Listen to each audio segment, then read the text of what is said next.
that's actually the toughest question, you know. And then actually, like I think a few days ago, I watched a TV show telling people how to cope with this question. And this question, you know, interestingly, it's not about really telling yourself, telling people what's the name of your cats or dogs or something like that. It's actually asking you what you bring into the table. All right.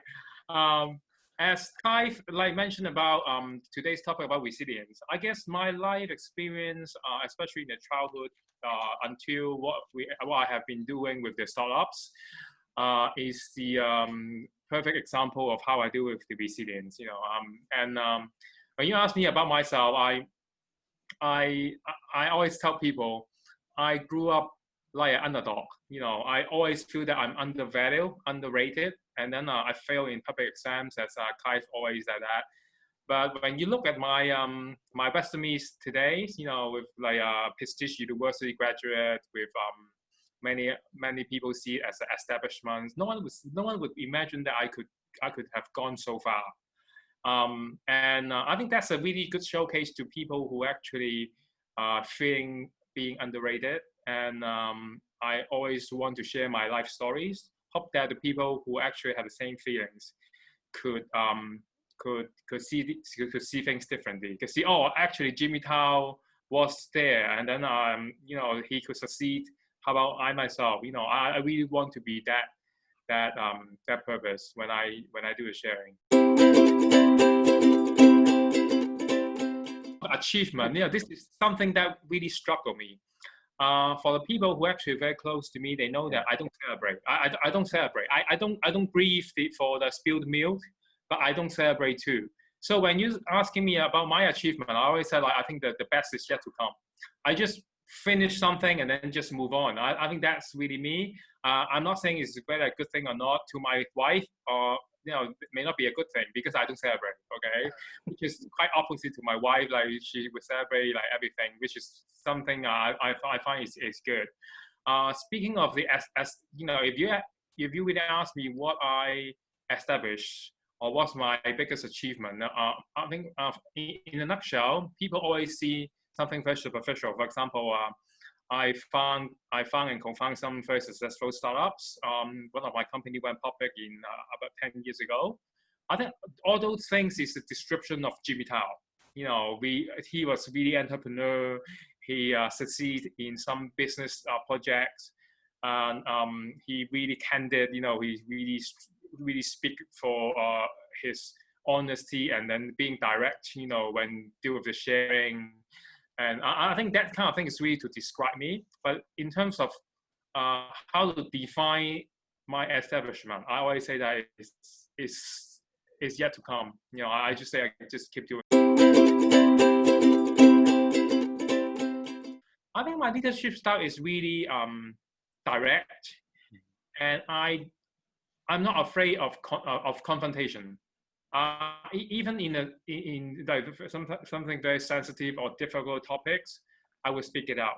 I would be always the one to initiate it, to make sure both party can really exchange our ideas.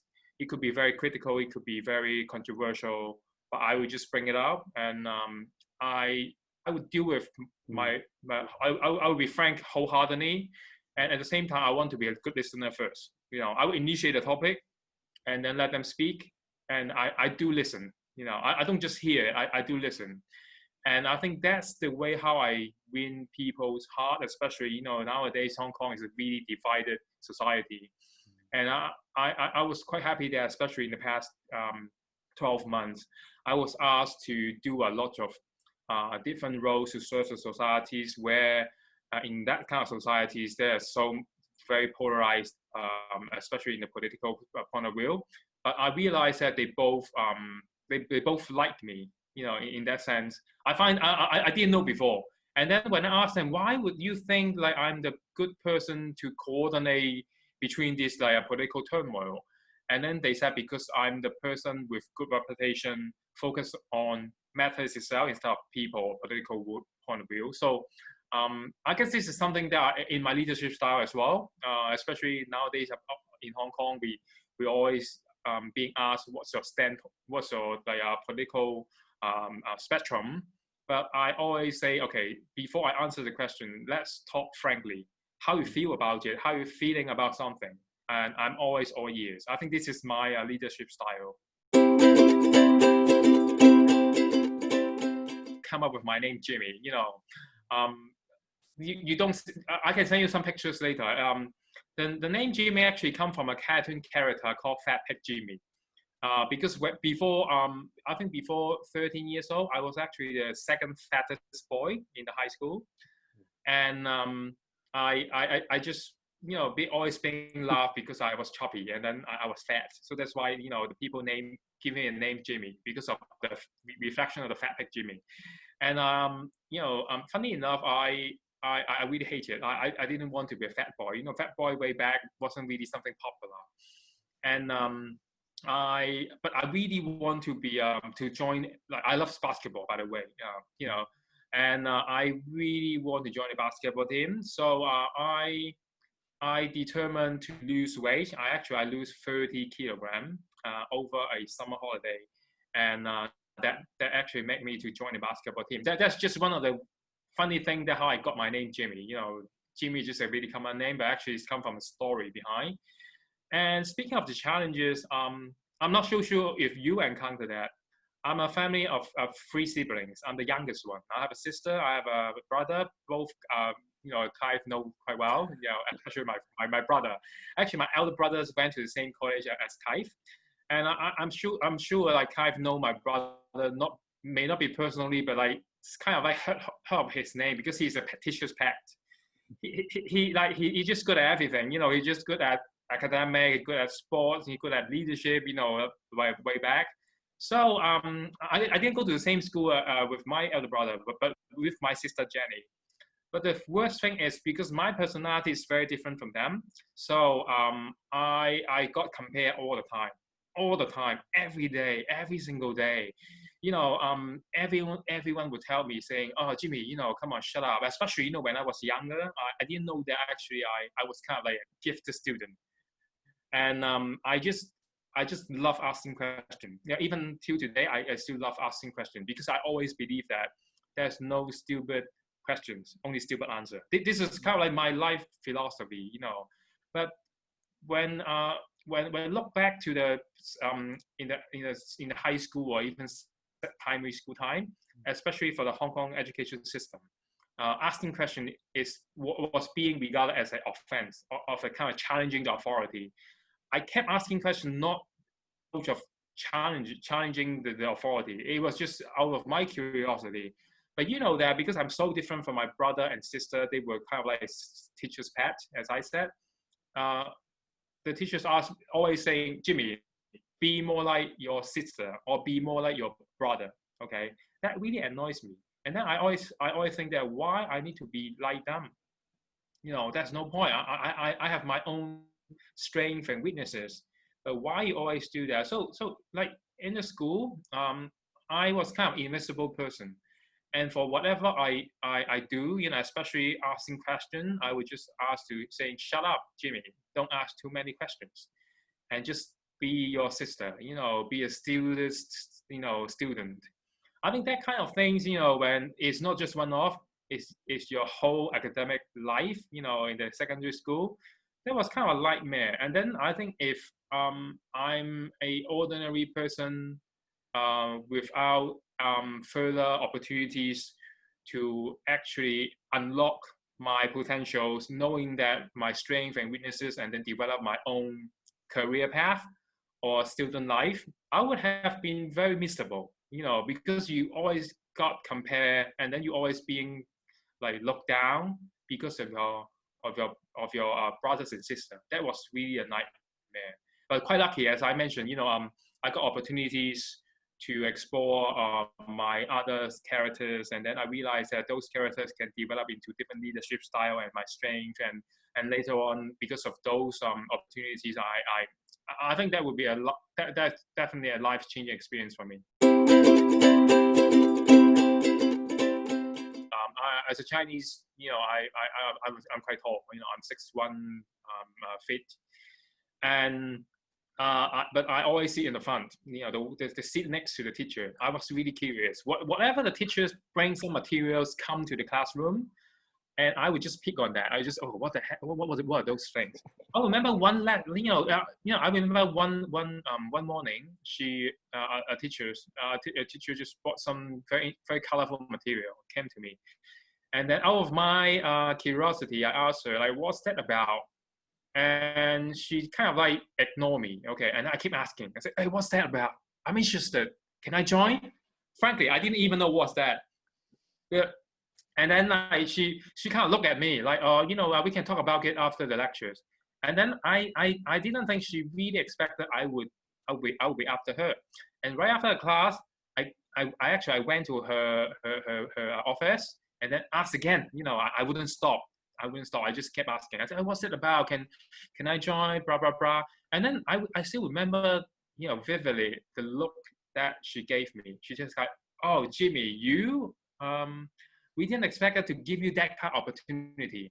And then what's that about? That's the program for what they call special measure to support exceptionally gifted students. Okay, that was the initiative back to I think year 2000, around year 2000, and to nominate some bright students in leadership, especially mathematics or physics, that they can join such a program. And then, frankly, I knew that from the look of that teacher, and actually I verified after so many years that she didn't actually plan to give me. There's no chance that they would give me that kind of opportunity. She already has someone in her mind to be nominated to join those kind of programs. But again, because of my curiosity, I always keep asking questions. So that's why she kind of reluctantly say, okay, that's fine. No way you can join the math or physics one because you sucked in your school performance. So maybe the leadership one, yeah, I'll give it a try. And I remember before entering the leadership program, I have to take a series of tests by the university, and then I did it, and the result said, actually, Jimmy Tao, congratulations, you are actually one of those gifted students. And even though my academic results were really bad, my learning motivations never stopped. I love learning, but just not about textbooks. I love reading other interesting materials. I love watching National Geographic, Discovery Channel. I love a lot of different things, but just not the textbook message that they force me to learn, without knowing actually what those things really are about. Especially in Hong Kong, a lot of the purpose of the education is about memorizing like facts. But do you really understand the facts, the logic behind those facts may not be necessary. So I guess that's the first fruit that I bear by being persistent of asking things. It's just my character. For me, I think it's good. Just ask. If they don't give you, there's nothing to lose. If it happened that because by your asking they give you something or opportunity like that, that's wonderful. I think that's the thing that opened my whole new world. Wow. Well, that's another thing I always share in the education some sharing sessions, especially for people who actually pick university. What do they do, for the students? That wasn't straight away. There wasn't an easy path. As I mentioned, like both my academic the public exams result were quite bad actually. I wasn't qualified to actually even enter to the any universities in Hong Kong. I got stuck in Hong Kong for a year because of the 911. Because I couldn't get into the university, so my parents planned to send me overseas for some community college program. Big 911, I stayed in Hong Kong, and I was forced to take a class in Polytechnic University, which is not a bachelor degree program. It was a higher diploma program. I did it for 1 year. I did quite well, and the second year I didn't continue my program in Hong Kong. and I went to UK. I went to Manchester for my first degree. That was another thing because and how I got that account opportunity. Again, asking, asking because that was the first year actually Polytechnic University had a partnership with with the University of Manchester, and then they send some exchange students to Hong Kong. I was one of the hosts for those exchange students in Hong Kong, and it happened that the one being buddy with me, she was from University of Manchester, and she was studying the raw material science. And the more I know, the more I found fascinated with what she was studying. And then I just asked, like, hey, I remember her name was Emily. I said, Emily, can you connect me to your faculty member who can actually talk about the offer, and they said, yeah, why not? And then I communicate with the admission office lady, and then finally they said, yeah, why not? Because of the relationship building with the two university. Initially, they thought maybe, oh, Jimmy, you just want to do an exchange program. I said, no, I really actually want to camp, and can you give me an offer? And then by doing that, then the year later, I was one of the students in University of Manchester. I did material science, and back to the question like how I got into Cambridge and what's the experience. I can tell you actually in my class in Cambridge, I study a Master of Philosophy in Engineering, MPhil program in Engineering. I was told actually I was the first ever student without an engineering degree who actually got into a MPhil program in engineering in that class. I was the first ever, and again I just try. Same as the attitude that I ask questions. I just try. Okay, I find that the program materials like really suit me, and then I just love it. Okay, but surely you have to have like at least some scientific background because I did material science in textiles for my first degree, so that also helped a bit of my application. But again, I think if for most of the people who didn't even try, they would never knowing that they actually can get in. I was the first one, and since then I always say that just ask. It's okay. Just like whether a guy seeing a pretty girl or a pretty girl see a pretty boy, go and ask for a number. Just give it a try. It doesn't matter. Fail. You've got nothing to lose. And I think that's my thing. If you ask me, and how I got into the Cambridge, and then the rest is just history. Make great friendships over there. Never stopped me joining many different social activities. I still remember it was quite funny. I remember I was being the representative of Cambridge to join a lot of European Parliament or many student programs in Europe, that I realized that I was the only Chinese or only Asian in that kind of things. I remember we were talking about aging populations, and we were talking about asylum seekers, talking about a lot of European issues that actually really opened my eyes. I think that the best experience in Cambridge is not about the Cambridge University itself. It's about the people you met there. It's about the opportunities that help you to open a lot of doors, and I think that's unforgettable.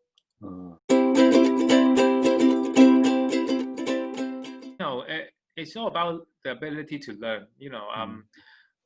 I mentioned a bit of my educational background. As you can see, I didn't do well in secondary school, in primary school, even in before entering the university. But I think one thing very important is you always prepare to learn the new things. I can share a bit of my work experience. Okay, my career so far in the past 15 years since I graduated from Cambridge. I switched profession to professions. I study textiles, material science in Manchester, and then I did engineering in Cambridge. After I graduated from Cambridge, my first career actually in electronics engineering. Okay, something totally different. But even Hong Kong people always mix up. Okay, they think engineering means that they know everything. No, just like that's a myth. No, the people think like the doctor knows everything. That's the same mistakes. Okay, The engineering I did in Cambridge is more about like system manufacturing engineering, that kind of things. And there's nothing that I will have a clue knowing the electronics one. But my first career actually is in electronic one, and then quite lucky I did really well on that. Even one of my company got M&A and went to IPO a few years afterwards. And then after the electronics one, I became investors, and then I engaged myself in projects like in the biotechnologies, in molecular biologies, in gene sequencing, stuff like that. And now managing one of the unicorns in Hong Kong, which is very hardcore like biotechnologies. And the people always mistakenly thought I must graduate from that kind of background. At least you did a biology like as a major. I told them no, And then I say, how are you going to manage people like those scientists in your company? I said, same way as what I did in a primary or secondary school. There's no stupid like question, only stupid answer. Whatever I don't understand and I don't know, I just ask them. That would be really fool if you are surrounded by such a bright minds and experts, and then without asking them. That's really the best way to learn. Okay, surely I think respect is never given. You have to work very hard to gain it. I think like whenever I engage myself in different industries, or in different expertise or kind of knowledge, I always ask those bright minds. And then I think if they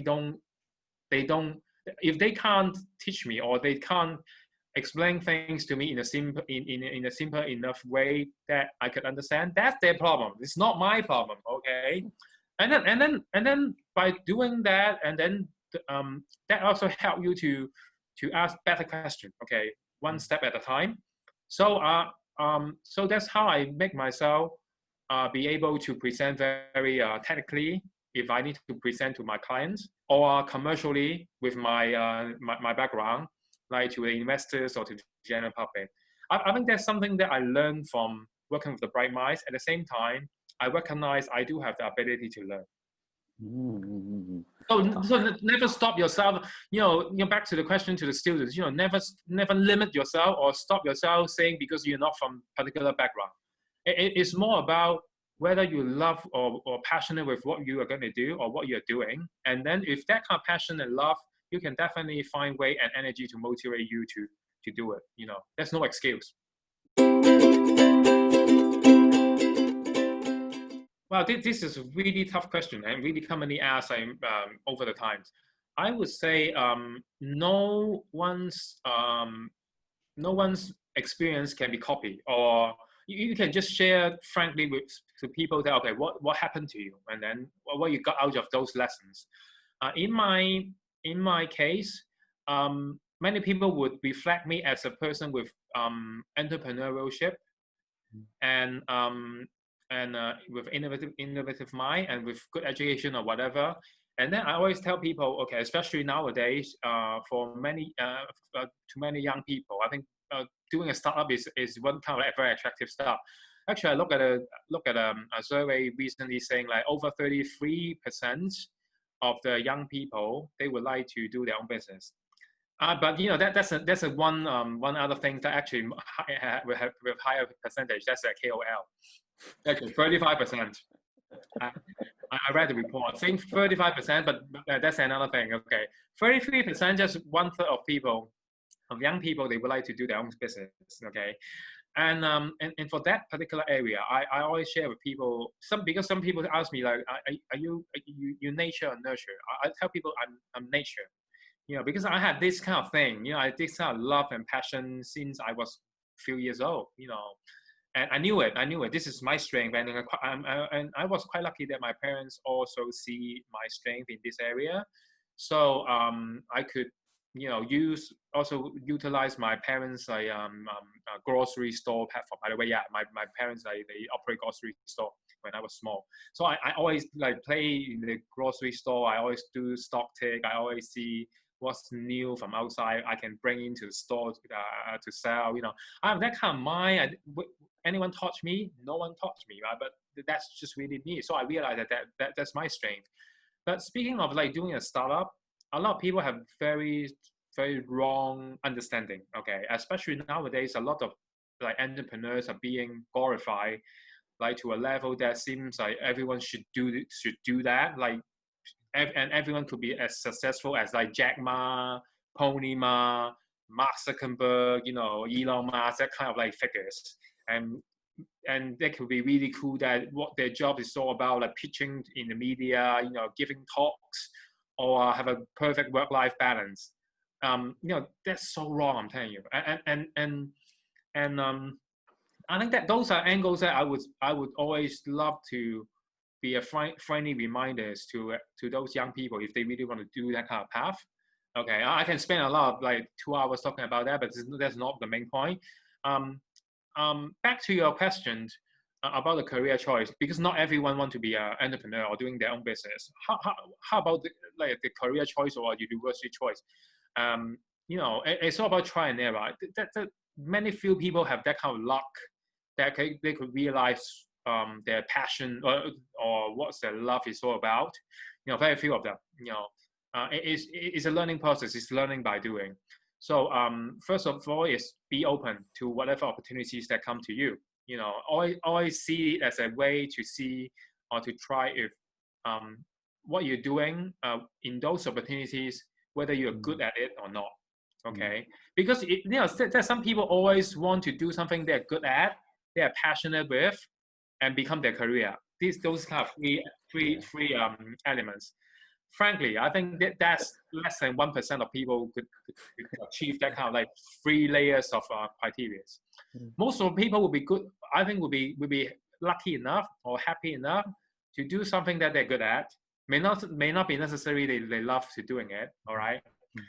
But the worst thing is they doing something that they're not good at, and they don't like it, and then, you know, as a career, I think those would be the disasters. But I think don't be too greedy on the career choices, especially when you're still very young. I think we're going to work for our lifetime. But one thing I would definitely advise the young people for the career advice would be look at the social issues around them. Okay, if they have the agony of indecision, what those things really bothering them, and see if you can provide solution, especially with other people. Okay, don't think that you will be the one that provide everything. Okay, especially if you want to achieve something, you need a team. All right, make friends and try to spot your friends' strengths and weaknesses, and try to attract them or build a team that could tackle those pressing issues that bothering you. I think that would be a good starting point.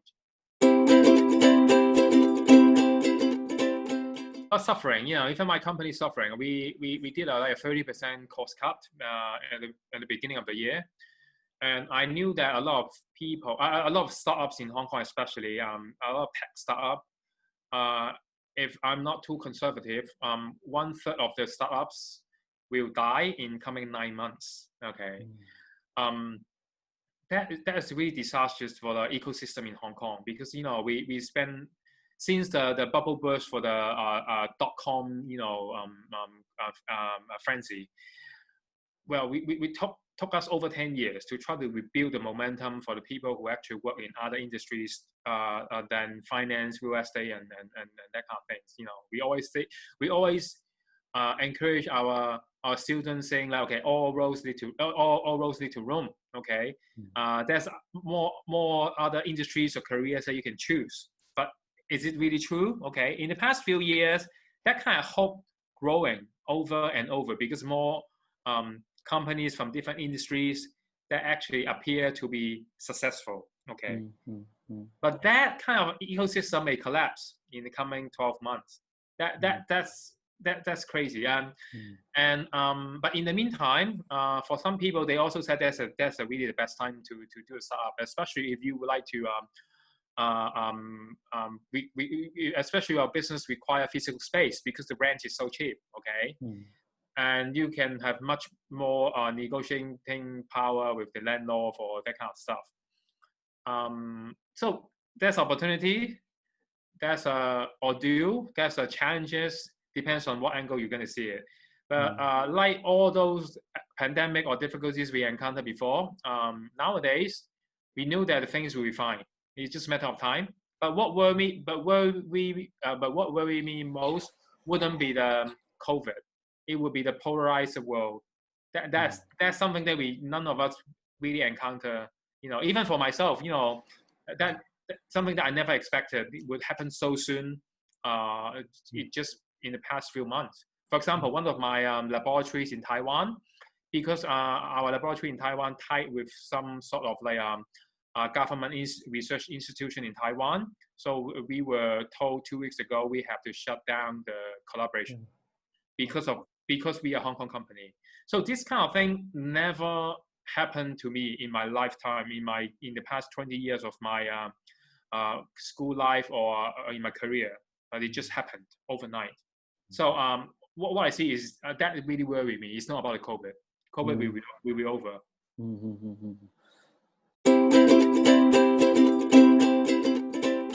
Look at the coming year, okay, but I will be quite pessimistic because I know that COVID won't be over, okay. But when you look at the longer term, okay, everyone talk about the new normalcy, okay. How are you going to deal with the new normal, okay, in your life? What kind of adjustment you're going to do? That's something you could be positively, proactively to do. All right. Even we understand that the macro environment won't change. Okay, this is a fact. So when you ask me about the macro environment, I'm not quite pessimistic. I'm not optimistic. But speaking of how we can prepare ourselves to fit in the world, yes, we could be optimistic because that's the only way we can do. You're gonna live, okay, and then you're gonna take good care of yourself. You're gonna take good care of the people we love. For the business owner, we're gonna take care of our employees. So how are we gonna deal with that with your attitude? I think that's very important. Like I think many people thought I was really unreasonable when I was young. When I was in the secondary school, primary school, you name it, like kept asking questions, But I think always these kind of people that make all the progress because we're just not happy with what we have. So this is by George Bernard Shaw, about being unreasonable, because a reasonable man adapts himself to the world. Being a PC, okay, you could swap it with a reasonable one instead of reasonable man. Be mindful with wherever you're going to present. That's how I noticed it, because I've been speaking to many people these days from different PC background, and then I constantly remind myself on this.